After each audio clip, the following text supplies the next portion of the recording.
Auto চালক থেকে SP হওয়ার লোক ছিল কাহানি। এবং সেই কাজ দিয়েই তার সংসার চালাত। একদিন সে অটো নিয়ে কোথাও যাচ্ছিল, হঠাৎ ট্রাফিক পুলিশ তাকে থামাল এবং বলল, তুমি ট্রাফিক নিয়ম ভঙ্গ করেছ, তোমাকে জরিমানা দিতে হবে। মদন অবাক হয়ে জিজ্ঞাসা করল, আমি কোন নিয়ম ভঙ্গ করেছি? পুলিশ বলল, হয় জরিমানা দাও, না হয় আমাদের সাথে থানায় চলো। থানার নাম শুনে মদনের মনে আশার আলো দেখা দিল। সে বলল, আমি জরিমানা দেব না, আমাকে থানায় নিয়ে চলো। তার স্ত্রী কবিতার 2 দিন আগেই সেই থানায় পোস্টিং হয়েছিল। মদন তার স্ত্রীকে অটো চালিয়ে পড়াশোনা করিয়েছিল এবং তাকে ইন্সপেক্টর বানানোর জন্য যথেষ্ট যোগ্য করে তুলেছিল। সে বিশ্বাস করত যে কবিতা তাকে সাহায্য করবে এবং পুলিশকে জিজ্ঞাসা করবে যে সে কোন নিয়ম ভঙ্গ করেছে। থানায় পৌঁছে মদনকে একটি চেয়ারে বসানো হলো।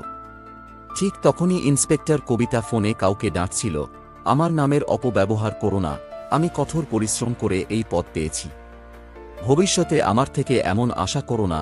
এরপর সে বাইরে এল এবং সিপাহীকে জিজ্ঞাসা করল, এটাকে কেন ধরা হয়েছে?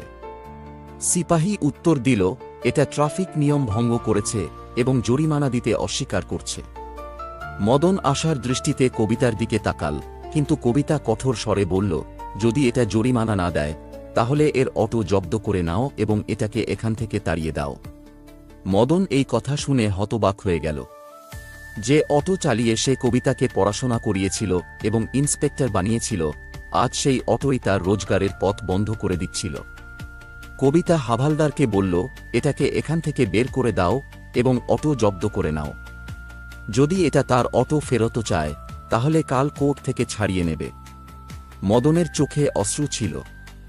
সে হতাশ হয়ে ভারী পায়ে বাড়ির দিকে হাঁটতে লাগল। বাড়ি পৌঁছে মদন তার বৃদ্ধ মাকে পুরো ঘটনা বলল। মা বললেন, বেটা, কবিতা এতটা বদলে গেছে যে সে আমাকে চিনতেই অস্বীকার করেছে। সে আমার অটোও জব্দ করে নিয়েছে, যে অটো চালিয়ে আমি তাকে ডিএসপি বানিয়েছিলাম। মা দুঃখিত হয়ে বললেন, বেটা, তুমি কি মনে আছে যখন বিয়ের কিছুদিন পরেই কবিতা বলেছিল যে সে পড়াশোনা করতে চায় এবং আমাদেরকে তার খরচ বহন করতে হবে? তখন সে আমাদের উপর চাপ দিয়েছিল এবং আমরা কঠিন সময়েও তাকে পড়াশোনা করিয়েছিলাম। কিন্তু আজ সে আমাদের ভুলে গেছে। মদনের 6 বছরের ছেলে তার দাদির সাথে বেশি সময় কাটাত, কারণ তার মা সবসময় কাজে ব্যস্ত থাকত। সে তার মায়ের থেকে দূরে থাকত এবং প্রায়ই দাদির সাথে খেলত এবং তার সাথে ঘুমাত। কবিতাকে সরকারি কোয়ার্টার দেওয়া হয়েছিল, তাই সে সেখানেই থাকত এবং খুব কমই বাড়ি আসত। পরের দিন কবিতা অপেক্ষা করতে লাগল যে মদন আসবে এবং অটো ছাড়ানোর জন্য কোর্টের কাগজপত্র নিয়ে আসবে। কিন্তু মদন আসল না। কবিতা রেগে গিয়ে সরাসরি তার স্বামী মদনের বাড়িতে চলে গেল। সেখানে সে দেখল যে মদন তার মায়ের চুলে তেল লাগাচ্ছে এবং ছেলে পাশে খেলছে। কারোই বাচ্চার দিকে মনোযোগ নেই, কিন্তু বাচ্চা খুশি ছিল এবং মজা করে খেলছিল। কবিতা রেগে বলল, তুমি এখানে আরাম করে বসে আছ এবং অটো ছাড়াতে যাওনি। মদন কিছু বলল না, শুধু চুপচাপ বসে রইল। তার চোখে এক অদ্ভুত বিষণ্ণতা ছিল, যেন সে সবকিছু হারিয়ে ফেলেছে। কবিতা তার স্বামী এবং শাশুড়ির উপর রেগে গিয়ে বলল, তোমরা বাচ্চাকে সামলাতেও পারো না। এভাবে বাচ্চাকে সামলানো হয়? যদি এর কিছু হয়ে যায় তাহলে দায়ী কে হবে? মদন কবিতার দিকে তাকিয়ে শান্ত স্বরে বলল, তুমি কি বলছ? বাচ্চাকে সামলানো শেখো না? এটা জন্ম থেকে এখন পর্যন্ত মাই লালন পালন করেছে। তার ভালোভাবে জানা আছে কিভাবে বাচ্চার যত্ন নিতে হয়। তুমি এই বিষয়ে কিছু বলো না তো ভালো হবে। মদনের কথা শুনে কবিতা রেগে গিয়ে বলল, তুমি অটো নিতে যাওনি কেন? আমি সব ব্যবস্থা করে রেখেছিলাম, তবুও তুমি সময়মতো সেখানে পৌঁছাওনি। মদন ঠান্ডা গলায় বলল, যদি তোমার এত চিন্তা ছিল তাহলে সেই দিনই থানায় বলে দিতে পারতে যে আমার অটো জব্দ করো না। তুমি তো বড় অফিসার, সত্যি সত্যি খোঁজ করতে পারতে। কিন্তু হয়তো তোমার মনে হয়েছে যে আমি তোমার ইউনিফর্মের সুযোগ নিতে চাইছি, যদিও আমি কোন ভুল করিনি। কবিতা চিৎকার করে বলল, তুমি গাঁয়ে মানুষ, তুমি কি জানো কিভাবে ডিউটি করতে হয়? তোমরা বাচ্চারও সঠিকভাবে যত্ন নিতে পারো না। এত বলেই সে তার ছেলের হাত ধরে তাকে ঘরে নিয়ে গেল।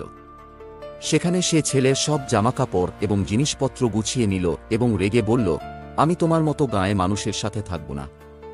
আমি কতদিন তোমাদের বকবক শুনব? মদন শান্ত স্বরে বলল, যদি তুমি এটাই সঠিক মনে করো তাহলে তাই করো। কিন্তু তাদের 6 বছরের ছেলে কাঁদতে লাগল এবং দাদির দিকে ইশারা করে বলল, আমি মাম্মার সাথে যাব না, আমি বাবা এবং দাদির সাথে থাকব। বাচ্চার কথা শুনেও কবিতা থামল না। সে ছেলের হাত টেনে নিয়ে তাকে জোর করে সরকারি কোয়ার্টারে নিয়ে গেল। যখন এই খবর কবিতার বাবা মায়ের কানে পৌঁছাল, তারা তাকে খুব ডাঁটল। কিন্তু কবিতা তার ইউনিফর্মের অহংকারে ছিল এবং বলল, আমার কারো সাথে কোন সম্পর্ক নেই। তার এই কথা শুনে তার বাবা মা খুব দুঃখিত হলেন এবং তার সাথে কথা বলা বন্ধ করে দিলেন। তার ভাইও তাকে বোঝানোর চেষ্টা করল, কিন্তু সে তাকেও গালি দিল। ধীরে ধীরে কবিতা সবাই থেকে দূরে সরে গেল। কবিতা তার ছেলের যত্ন নেওয়ার জন্য একটি চাকরানী রাখল। একদিন দুপুরে চাকরানী বাচ্চাকে বাজারে নিয়ে গেল। ঠিক তখনই মদনের মাও বাজারে কিছু কেনাকাটা করতে এসেছিলেন। বাচ্চা তার দাদিকে দেখে দৌড়ে গিয়ে তার কোলে ঝাঁপিয়ে পড়ল। তার চোখে অশ্রু ছিল। সে কাঁদতে কাঁদতে বলল, দাদি, আমি তোমার সাথে থাকতে চাই, আমি মাম্মার সাথে যাব না। মাম্মা একটি নোংরা আঙ্কেলের সাথে থাকে এবং তারা দুজনেই আমাকে মারে। দাদি ভয় পেয়ে গেলেন এবং বললেন, বেটা, তুমি কি বলছো? মাম্মা কোন নোংরা আঙ্কেলের সাথে থাকে? বাচ্চা উত্তর দিল, মাম্মার বাসায় একটি আঙ্কেল প্রতিদিন আসে। কখনো কখনো ছুটির দিনে সারা দিন থাকে এবং প্রতিদিন সন্ধ্যায় আসে। যদি আমি না ঘুমাই তাহলে মাম্মা এবং সেই আঙ্কেল আমাকে মারে। তাই এখন আমি ঘুমানোর ভান করি। যখন তারা দুজন একসাথে থাকে তখন ঘন্টার পর ঘন্টা কথা বলে এবং জোরে জোরে হাসে। আমি এগুলো দেখে খুব খারাপ লাগে। দাদি, আমি এখন আর মাম্মার সাথে থাকতে চাই না। ঠিক তখনই চাকরানী বাচ্চাকে খুঁজতে খুঁজতে সেখানে চলে এলো। সে দেখল যে বাচ্চা তার দাদির কোলে জড়িয়ে ধরে আছে। সে দ্রুত বাচ্চার হাত ধরে টানতে লাগল, কিন্তু বাচ্চা কাঁদতে কাঁদতে বলল, আমি মাম্মার সাথে যাব না, আমি বাবা এবং দাদির সাথে থাকব। দাদি চাকরানীকে বললেন, কোন সমস্যা নেই, তুমি তোমার কেনাকাটা সেরে নাও, আমি এতক্ষণ বাচ্চার সাথে বসে আছি। দাদির ইচ্ছা ছিল যে সে তার নাতিকে সাথে নিয়ে যাবে, কিন্তু সে বাধ্য ছিল।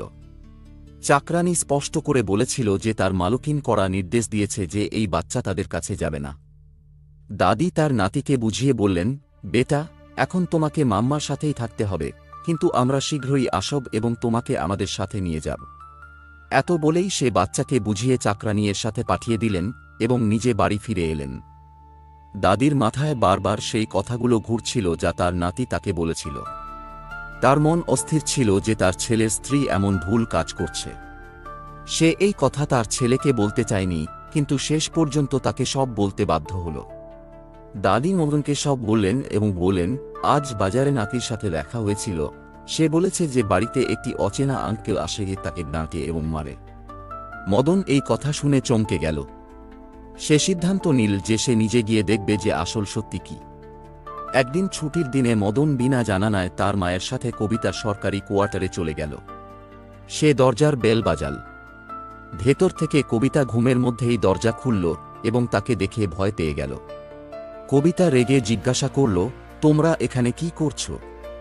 মদনের মা বললেন, আমরা আমাদের ছেলে এবং নাতিকে দেখতে এসেছি, এতে কি ভুল আছে? কবিতা তাদের কথা শুনে চুপ হয়ে গেল। মদন কিছু না বলে ঘরের ভেতর চলে গেল। সেখানে যা দেখল তাতে তার রক্ত টগবগ করে উঠল।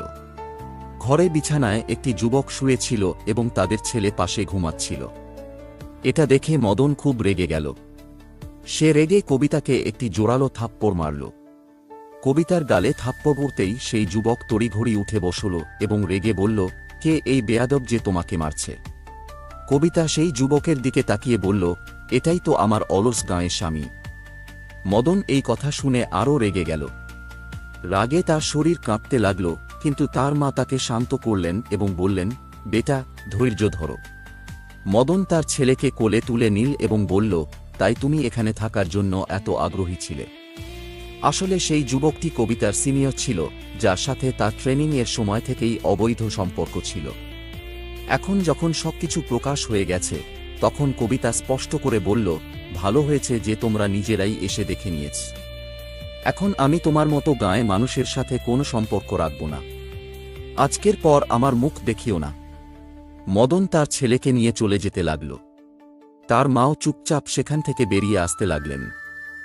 ঠিক তখনই কবিতা মদনকে থামিয়ে বলল, যাওয়ার আগে এটাও করে যাও। আমি আগেই তালাকের কাগজপত্র তৈরি করে রেখেছি, এগুলোতে সই করে দাও।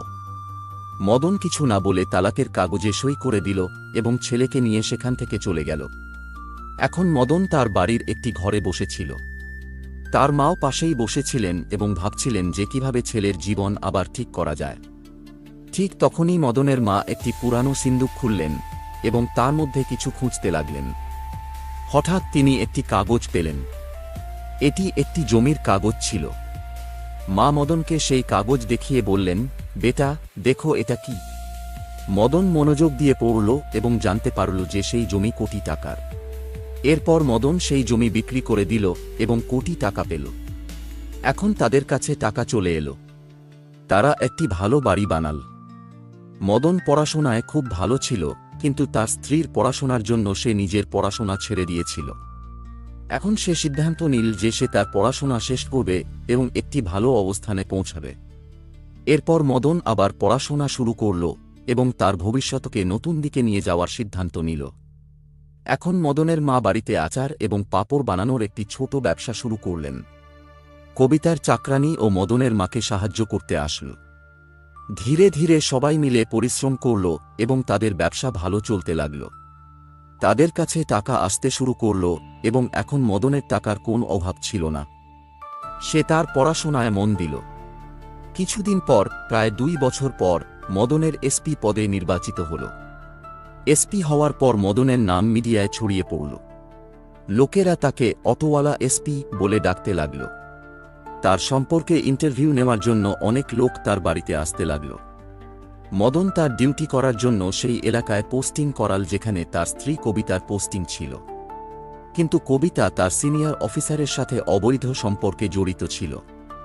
সেই অফিসার কবিতার একটি ভিডিও বানিয়েছিল যেখানে সে ঘুষ নিচ্ছিল। সে বারবার সেই ভিডিও দেখিয়ে তাকে ভয় দেখাত এবং তাকে বিরক্ত করত। কবিতা তার ভুল বুঝতে পেরেছিল, কিন্তু সে কিছু করতে পারছিল না, কারণ সে মদন থেকে তালাক নিয়েছিল। সময় যেতে যেতে কবিতার অবস্থা আরও খারাপ হতে লাগল। সে জানত যে তার প্রেমিক আগে থেকেই বিবাহিত ছিল এবং তার 2 সন্তান ছিল। একদিন সে সেই লোকটিকে এই বিষয়ে জিজ্ঞাসা করল। তখন সে তাকে ভয় দেখাল যে যদি তুমি আমার সম্পর্কে কিছু বল, তাহলে আমি তোমার ভিডিও সবাইকে দেখাব এবং তোমার চাকরি চলে যাবে। এই ভয়ে কবিতা চুপচাপ তার জীবন কাটাতে লাগল। সে খাওয়া দাওয়া বন্ধ করে দিল, ভালো জামাকাপড় পরা বন্ধ করে দিল এবং সেই লোকটি তাকে ফোন রাখতেও মানা করেছিল। একদিন যখন এসপি সাহেবের স্বাগতের জন্য পার্টি দেওয়া হলো এবং সেই পার্টিতে কবিতাকেও যোগ দিতে হবে, তখন সে যখন পার্টিতে যোগ দিল তখন তাকে মঞ্চে ডাকা হলো এবং কিছু কথা বলার জন্য বলা হলো। ঠিক যখন সে মঞ্চে উঠল তখন তার মাথা ঘুরে গেল এবং সে অজ্ঞান হয়ে মেঝেতে পড়ে গেল। কবিতাকে হাসপাতালে নিয়ে যাওয়া হলো। মদন, যিনি এখন এসপি ছিলেন, তিনি দেখলেন যে সেই কবিতা, যে আগে অহংকারে ভরা ছিল, এখন খুব দুর্বল হয়ে গেছে। সে এখন ঠিকমতো খেতেও পারছিল না। হাসপাতালে ডাক্তার বললেন যে কবিতার দুর্বলতার কারণে তার অবস্থা খারাপ হয়েছে। মদন এই কথা শুনে খুব অবাক হল। সে ভাবতে লাগল, একজন ইন্সপেক্টরের এমন দুর্বলতা কিভাবে হতে পারে। কিছুদিন পর কবিতা ভাবতে লাগল যে সে একদিন মদনের সাথে দেখা করবে এবং তাকে সব সত্য বলবে। ঠিক তখনই একদিন যখন কবিতা বাজারে যাচ্ছিল, তখন তার শাশুড়ির সাথে দেখা হয়ে গেল। সে হঠাৎ তার শাশুড়ির সামনে গিয়ে দাঁড়ালো এবং বলল, মা, আপনি কেমন আছেন? শাশুড়ি চশমা পরেননি এবং তাকে চিনতে পারেননি। তিনি বললেন, তুমি কে এবং আমাকে মা বলে ডাকছ কেন? তখন কবিতা বলল, মা, আমি কবিতা, আপনি কি আমাকে চিনতে পারছেন না? কবিতার শাশুড়ি তার চেহারা চিনতে পারেননি, কারণ তার অবস্থা অনেক বদলে গিয়েছিল। শাশুড়ি বললেন, তুমি আমার ছেলেকে প্রত্যাখ্যান করেছ, আমার তোমার কোন দরকার নেই। এখন মদনের মায়ের ব্যবসা ভালো চলছিল এবং তিনি বাজারে জিনিস কিনতে এসেছিলেন। তিনি কবিতাকে চিনেও অস্বীকার করলেন এবং বললেন যে আমার তোমার সাথে কোন কথা বলার নেই। কবিতা কাতর হয়ে বলল, মা, আমাকে ক্ষমা করে দিন, আমি খুব বড় ভুল করেছি। দয়া করে মদনকে বলুন সে আমাকে ক্ষমা করে দিন এবং আমাকে ফিরিয়ে নিন। এরপর কবিতার শাশুড়ি বললেন, বেটি, তুমি যা করেছ তার ফল ভোগ করতে হবে। এত বলেই তিনি তাকে দূরে সরিয়ে দিয়ে নিজের কাজে লেগে গেলেন। কিছুদিন পর কবিতা খুব দুঃখিত হয়ে গেল। সে একদিন সেই লোকটির কাছে গেল যার সাথে সে জড়িত ছিল এবং বলল, তুমি এই ভিডিওটি ভাইরাল করে দাও অথবা আমার প্রাণ নাও, আমি এখন আর তোমার সাথে থাকতে পারবো না। এত বলেই সে সেখান থেকে পালিয়ে মদনের বাড়িতে চলে এলো এবং দরজা খট করল। যখন মদন দরজা খুলল তখন সে দেখল যে কবিতা খুব খারাপ অবস্থায় দাঁড়িয়ে আছে। সে জিজ্ঞাসা করল, তুমি কে, কি চাও? কবিতা কাঁদতে কাঁদতে বলল, মদন, আমি তোমার স্ত্রী কবিতা, আর এটা তোমার ছেলে যে আমার সাথে আছে। মদন শান্ত কিন্তু দৃঢ় স্বরে বলল, আমি তোমাকে আগেই তালাক দিয়েছি। আর হ্যাঁ, এই ছেলে এখন আমার সাথে থাকবে। এখন আমার তোমার সাথে কোনো সম্পর্ক নেই। যদি তুমি আজকের পর এখানে আসো, আমি তোমার সাথে খারাপ আচরণ করব। এত বলেই মদন দরজা বন্ধ করে দিল। কবিতার চোখ থেকে অশ্রু গড়িয়ে পড়ছিল এবং সে জোরে জোরে কাঁদতে লাগল। মদনের মা সব শুনছিলেন, কিন্তু তিনি কিছু বললেন না, কারণ তিনি আগে থেকেই জানতেন যে কবিতা মদনের সাথে কতটা ভুল করেছিল। কবিতা বাইরে যেতে যেতে বুঝতে পারল যে সেই লোকটি তার ভিডিওটি ভাইরাল করে দিয়েছে, যার কারণে তার চাকরি চলে গেছে। এখন সে আরও বেশি বিপদে পড়ল। এই গল্প আমাদের শেখায় যে ভুল সম্পর্ক এবং ভুল সিদ্ধান্ত একজন মানুষের জীবন ধ্বংস করে দিতে পারে। যদি কবিতা অবৈধ প্রেমে না জড়াত, তাহলে তার জীবন সম্পূর্ণ আলাদা হতো। আপনি কি মনে করেন? কবিতা এবং মদন সম্পর্কে আপনার মতামত কমেন্ট বক্সে লিখুন এবং অন্যদের সাথে শেয়ার করুন। এই গল্পগুলোর উদ্দেশ্য শুধুমাত্র সবার মধ্যে সচেতনতা তৈরি করা, যাতে আমরা আমাদের জীবনে সঠিক সিদ্ধান্ত নিতে পারি। আমরা আগামীতেও এই ধরনের গল্প নিয়ে আসব।